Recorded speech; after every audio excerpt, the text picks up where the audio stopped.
Bueno, pues con esta interesante anécdota concluye la conferencia de prensa mañanera del presidente Andrés Manuel López Obrador. Dice que pues tenía que compartir una intimidad con el gran Julio Scherer, usted sabe, el gran periodista Julio Scherer, que este periodista lo consideraba un hermano, dice el presidente López Obrador, en su momento, y que él, a Julio Scherer, lo consideraba su hermano y su maestro, pero que de todas formas tenían diferencias con su línea editorial, pues Proceso en sus mejores tiempos se dedicó a la denuncia y no a cambiar las cosas. Y ese es, miren, en mi opinión, uno de los grandes errores en el periodismo. El que se piense que el periodista es imparcial completamente, es un robot que para nada puede tener algún tipo de opinión, es un personaje que deambula por la vida sin ninguna conciencia política, sin ningún ideal o ideología. Esa es una mentira, no es cierto. Así lo enseñan en las universidades, afortunadamente, pero para eso existe, por ejemplo, la columna, el editorial. Por eso es que acá en Estados Unidos, por ejemplo, pasa mucho que los principales medios de comunicación respaldan a un candidato, a un partido con el llamado endorsement. Y también hay que ser absolutamente claros, solamente el periodismo militante es el que ha conseguido grandes cambios en nuestra sociedad. Y podemos irnos a momentos muy antiguos de la historia, como precisamente las campañas de Julio César, a quien pues algunos consideran uno de los primeros periodistas. Julio César hacía sus, hacía crónicas, César, ¿no? de sus campañas antes de ser emperador y etcétera. Y también determinó en su momento una especie de tribuno que daba a conocer las principales noticias en las principales plazas de Roma, ¿no? Eso, si nos remontamos a la antigüedad. Si pensamos en circunstancias más cercanas a nuestra época contemporánea, podemos pensar incluso en la Revolución Francesa. La Revolución Francesa se da gracias a la Ilustración, que fue una forma de periodismo militante, difundir las ideas entre el pueblo mediante precisamente la pues ya existente imprenta de Gutenberg, ¿no? Desde hace mucho tiempo. Después tenemos incidentes también muy fuertes. Antes de la Revolución Francesa está la independencia de las 13 colonias acá en los Estados Unidos, que se da también gracias a la difusión de estas ideas, de estas noticias. En México después se daría, como bien lo mencionó el presidente López Obrador, la independencia, que comienza con estas noticias que llegan desde los Estados Unidos y con este periodismo militante que difunde en panfletos este tipo de ideas. La Revolución Mexicana. Bueno, antes de que vayamos a la Revolución Mexicana, pensemos también en los mártires de Chicago.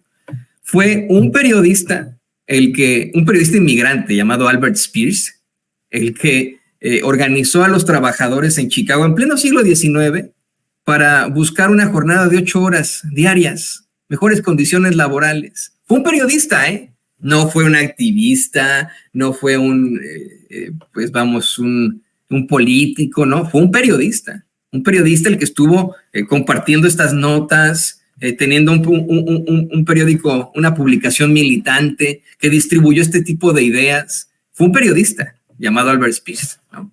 Y él también pues resulta ser víctima de esta circunstancia porque después lo ejecutan argumentando que él era gran causante de pues esa explosión que se da al fin y al cabo en la protesta, luego de que asesinaran a trabajadores en una de las protestas en una de las empacadoras, etcétera, etcétera, pero consigue un cambio muy fuerte para la humanidad.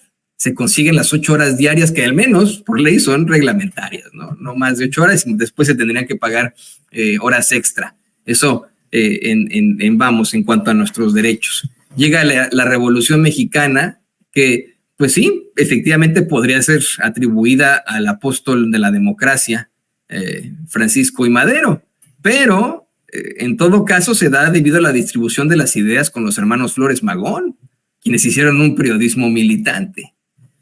Pues que mire, Julio Scherer fue un gran periodista, pero tal vez llevaba esta imparcialidad hasta las últimas consecuencias, y yo dudo muchísimo que Julio Scherer no haya tenido ideales o ideologías, no haya tenido alguna postura política, ¿no? O sea, eso es mentira. Y se utiliza mucho hoy en día esta circunstancia de pues tratar de plantear en medio del absurdo de la imparcialidad y la mentira de la imparcialidad, que los periodistas no tienen partido. Personajes como Carlos Loret de Mola, precisamente, ¿no? Como Ciro Gómez Leiva, como Jorge Ramos, una y otra vez han dado a conocer que pues ellos son apartidistas, que ellos son periodistas, ellos no tienen ningún tipo de pues vía o no tienen alguna, ¿cómo decirlo? No se inclinan hacia alguna u otro candidato político o ideología. Y es más que evidente que sí, ¿no? O sea, que alguien me diga que Carlos Loret de Mola o este señor que tiene ahí en pantalla, ese payasito de la tele, no es muy cercano al conservadurismo mexicano. En el caso de Carlos Loret de Mola, alguien que me diga que no es cercano a alguien como Felipe Calderón, como Genaro García Luna, con el que hasta se fotografiaban, ¿no? O sea, es ridículo. Por eso es que aquí en Sin Censura estamos convencidos del periodismo militante como un agente de cambio en sociedades que buscan aspirar a la democracia mediante el espíritu crítico de la gente. ¿Y sabe qué? Esto se queda planteado con lo que hoy el presidente exhibe y en cuanto al periodista Ernesto Ledesma, que, insistimos, ¿no? Compañeros en este espacio podrán haber tenido algún tipo de diferencias. Aquí en Sin Censura, este micrófono es de todos, está abierto para todos, ha estado siempre abierto para Ernesto Ledesma cuando él así lo desee, ¿no? Aquí en Sin Censura. Y el presidente menciona cómo es que Ledesma le puso una buena regañiza a Fox y cómo es que, pues, en todo caso, exhibió al salinista Morales Lechuga. Vamos por partes. Usted recordará que ya hace mucho tiempo Ernesto Ledesma se enfrascó en un fuerte, no mucho tiempo, algunos meses, se enfrascó en un fuerte debate con el presidente López Obrador ahí en la mañanera al hablar de la presencia de grupos armados en Chiapas. Bueno, pues el muy infame, no sé si tenga por ahí las imágenes que estaba poniendo el presidente López Obrador, don David, el muy infame de Ignacio Morales Lechuga, quien, pues, por cierto, es abogado de Carlos Loret de Mola, es el que lo representó, si no me equivoco, en el caso de Israel Vallarta, se puso a compartir un video en el que decía, este video expone la necedad y terquedad de un presidente mentiroso y corrupto que prefiere ignorar cómo se desmorona el país. Ayer se confirmó lo señalado, un convoy del cártel, pues los cárteles que ahí tienen, era vitoreado por pobladores de Chiapas tras haber liberado bloqueos en la entidad. Y Ernesto Ledesma le respondió a Ignacio Morales Lechuga, que insisto, es uno de los personajes más oscuros en cuanto a lo jurídico-político se refiere. Le responde, qué kafkiano que el procurador de Carlos Salinas de Gortari, Ignacio Morales Lechuga, use mi debate con el presidente López Obrador sobre situaciones de seguridad nacional y se atreva a hablar de corrupción. Mis discrepancias con el presidente son desde otro nivel, otro lado. Le digo, el presidente en un principio se refirió a algún engaño, a un regaño, ¿no? Un regaño que en todo caso hace Ledesma, pero no a Lechuga, a Morales Lechuga. Ese señalamiento que hace Morales Lechuga de lo kafkiano que resultó esta circunstancia. El regaño se dio para Vicente Fox, porque Vicente Fox, además de ser un antisemita ya más que declarado, así ha sido siempre, y así son muchos del conservadurismo, son antisemitas, pero desde siempre, abiertamente, ¿no?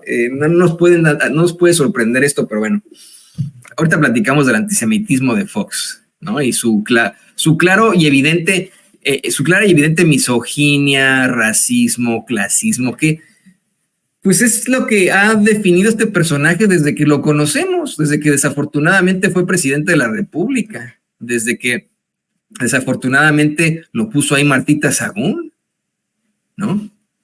Pero, pues bueno, antes de que vayamos al antisemitismo de este infame marihuano, quiero mencionarle que el presidente precisamente exhibe cómo es que Ledesma hasta regaña a Vicente Fox, porque Vicente Fox intentó aprovecharse de esta circunstancia. y tuiteó en uno de sus pues ya muy conocidos mensajes infames: Ernesto Ledesma, ¿qué ejemplo, qué lleva acento? Has dado a los mexicanos, con doble espacio, serio, profesional y valiente, además con datos. Con un debate que tuvo lugar hace mucho tiempo, le digo, hace meses aunque sea, no mucho tiempo, no estamos hablando de años, pero fue al menos hace meses. Y bueno, Ledesma le responde: Vicente Fox, con todo respeto, tengo una percepción diametralmente opuesta de su persona. Usted le hizo un fraude electoral a México, usted nos impuso a Felipe Calderón, ustedes nos trajeron estos infiernos. Usted es un mal ejemplo para las mexicanas y los mexicanos, definitivamente. Totalmente de acuerdo ahí con Ledesma, ¿eh? De verdad, de verdad, de verdad. Pero bueno, me dice por ahí que Enrique Legorreta está mandando unos mensajes ahí que vamos a leer unos momentos más. Pero antes de que se nos olvide, mire, le tenemos un programa de agasajo, grandes entrevistas, grandes entrevistas. Tenemos que, por supuesto, proyectarle videos muy fuertes. Insisto, en unos momentos más vamos a ver cómo el muy marihuano, loco, enfermo e infame de Vicente Fox, insistimos, no tenemos nada en contra de los aficionados a los paraísos artificiales al referirnos a la marihuana, por ejemplo, solamente el referirnos a Fox, ¿no? Ese infame se le fue encima una vez más a Claudia Sheinbaum y la atacó por ser judía. La atacó en sus redes sociales y ahora pues no sabe ni cómo explicarse. También vamos a estar platicando, y le vamos a mostrar una vez más el video en el que pues Xóchitl Gálvez es abuchada en un aeropuerto, ¿no? Antes no se le paraban ni las moscas, pero ahora hasta la abuchan en los aeropuertos. Le tenemos también por ahí pues más de estas encuestas que están en este momento, como la desmiente Mitofsky, por cierto. Le hablaremos también de cómo la muy cuestionable plataforma Animal Político consigna que Xóchitl Gálvez confirmó que ya metió a su campaña, adivina quién, a Margarita Zavala y a Josefina Vázquez Mota. Bueno.